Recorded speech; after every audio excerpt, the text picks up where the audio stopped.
So I don't know if you can hear me or not, but we're heading out to center of Juan de Fuca Strait today. It was supposed to be calling for 10 to 20 knots from the west. Doesn't seem to be happening yet. It's supposed to happen in the afternoon, and it is only 11:30. So we'll see how it goes. I've never been out this far across the strait. It's looks like it's a pretty benign day. It might be a bit of a trip coming back, but we'll see how it goes.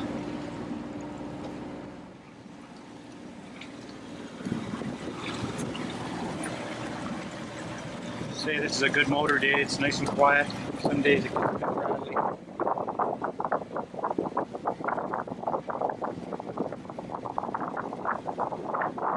New big hotel.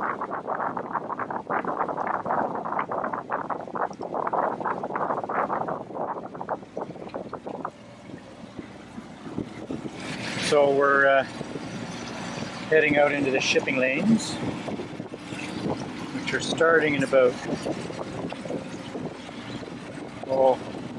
15 minutes or so.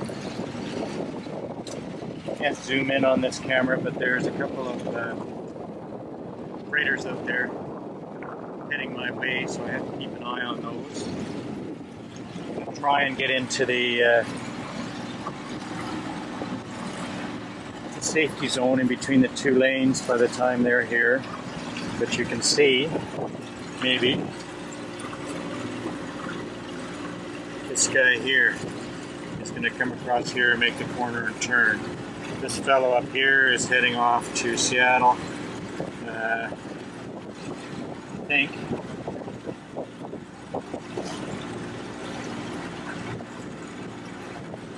Destination is Seattle, so that one's don't have to worry about. It's this guy here, down here, that's going to Vancouver, and he's going to come across here and turn the corner.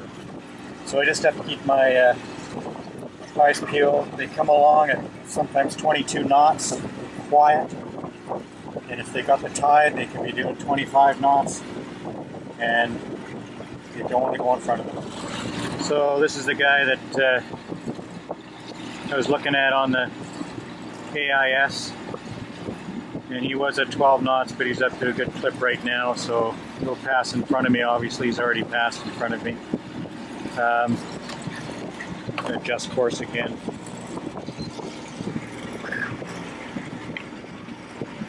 They do come up in a hurry, and if you go down below and you're not paying attention, they can be right on top of you.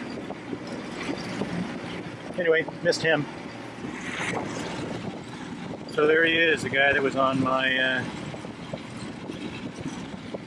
my AIS.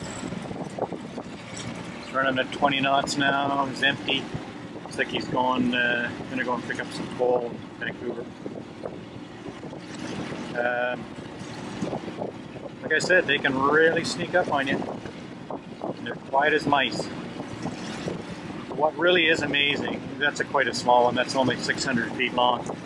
What really is amazing is how little wake they put out.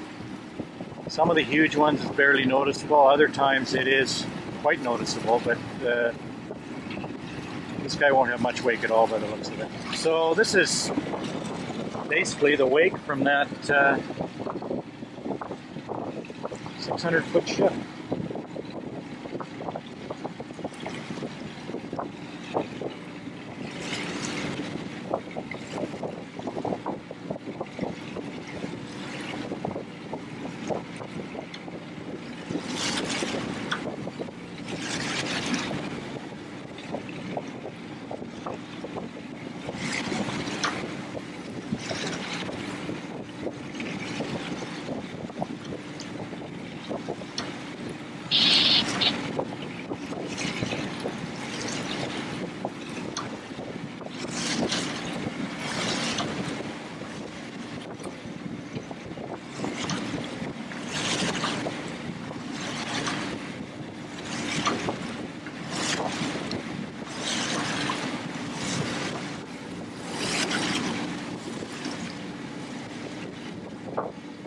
And that was it.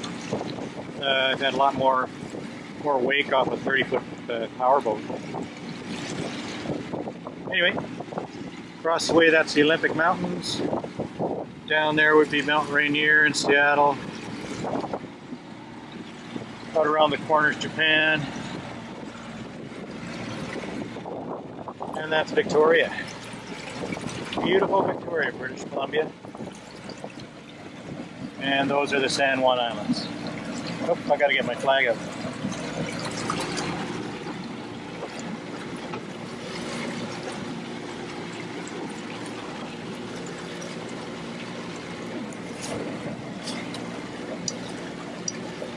Here we go. Oh, Canada. This AIS is one of the for 400 bucks. It's just a receiver, but it's one of the best investments we've ever made because there's lots of blind corners around the islands. You can't see the ferries coming, you can't see the shipping coming, and you do have to cross quite a few shipping lanes. So it gives you that bit of a peace of mind that for the most part you won't see something sneaking up on you.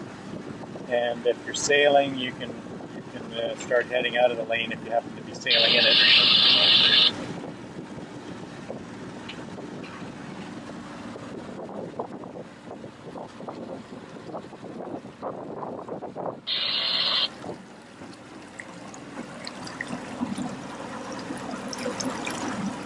One of my favorite views.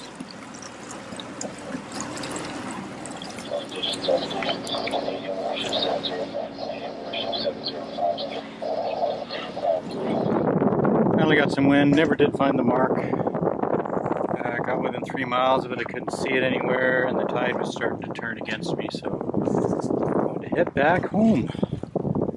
And that's home straight ahead. China.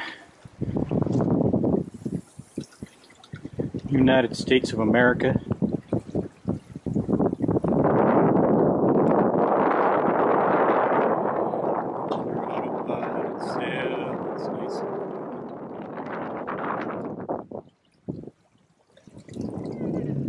Anyway, it's the middle of September.